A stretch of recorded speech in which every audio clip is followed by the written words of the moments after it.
कोल्हापूर जिल्ह्यात पावसाची संततधार सुरू आहे आणि पंचगंगा नदीचं पाणी पात्राबाहेर आहे। तर कोल्हापूरमध्ये आता नद्यांच्या पाणी पातळीतही मोठी वाढ होती आहे। पंचगंगा नदीची पाणी पातळी 29 फूट 1 इंचावर आली आहे। तर काय नेमकी इथली पूरस्थिती आहे, काय नेमकी पावसाची स्थिती आहे जाणून घेतलंय आमचे प्रतिनिधी प्रताप नाईक यांनी।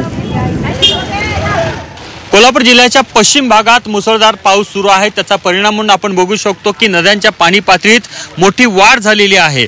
पंचगंगा नदीची पाणी पातळी जी आहे ती 29 फूट 1 इंचावर पोहोचलेली आहे। त्यामुळे आपण बघू शकतो पंचगंगा नदीचं पाणी हळूहळू पात्राबाहेर पडलेले आहे। त्याचं हे दृश्य आपण बघू शकतो। एकूणच आपण पाहतो की राधानगरी धरण जे आहे ते जवळपास 63% भरलेलं आहे। त्यामुळे धरणातून विसर्ग देखील केला जातो आणि त्याचबरोबर विशेषतः घाट माथ्यावर मुसळधार अशा प्रकारे पाऊस पडतोय। त्यामुळे नद्यांच्या पाणी पातळीत मोठी वाढ होताना दिसते। शहर आणि परिसरात पावसाची तुरळक हजेरी आहे, पण पश्चिम भागात मात्र जोरदार आणि संततधार पाऊस कोसळतोय। त्याचा परिणाम म्हणून जिल्ह्यातल्या सर्वच नद्या दुतड्या भरून वाहत आहेत।